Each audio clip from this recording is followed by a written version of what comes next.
Michael and I always had this thesis that we'd rather be great than big. And it was sort of a little bit duplicitous because if we're great, we can get big, right? It was sort of that mindset. But what happens is, you're right, as we grew, all of a sudden it's like playing three-dimensional chess because, number one, the international component, which I've mentioned a couple of times, you have to be very cognizant that the way in which someone relates to in our case, to their sport or their activity is just different country to country. And so how do you pick up on that nuance and what features do you need to build? The second piece of it is sport to sport. Perfect example, cyclists they're just historically very social. They tend to go out and they'll ride together and so forth, but they're not typically training for something. Of course, there are those who train for races and the tour riders and so forth. But a lot of cyclists really they enjoy being on their bike and they enjoy doing it in social settings. It's like the new golf is what you hear. Runners are training for something.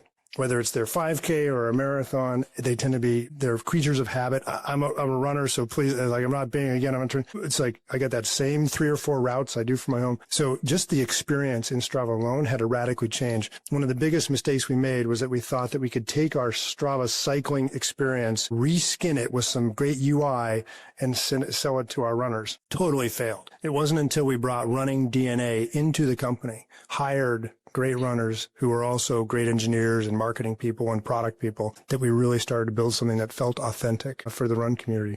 So sport threw us off, international threw us off. And then the last thing I'll say is, just again, this is unique to our customer, but I think any of you should be thinking about this. Even within a particular sort of country or sport, you have different motivations. There are those who early on at Strava, we were always told, I'm not good enough to be on Strava. I'm not competitive enough to be on Strava. And we'd look at the data and keep explaining to people, just look at my profile. I am not fast. I am not, but people really felt like there was this high hurdle to participate. And it took us years to start to understand personas where somebody who isn't necessarily competitive, but believes deeply in the importance of working out every day. And so what are the features we have to build for them? So good news is, can you almost guarantee for any of your businesses, there's a long roadmap that will last years. Don't look at that as a bad thing. Look at that as just a great thing that means that you've got plenty of runway in your business, which is what we've seen at Strava. We've got 10 more years of stuff we're still trying to build.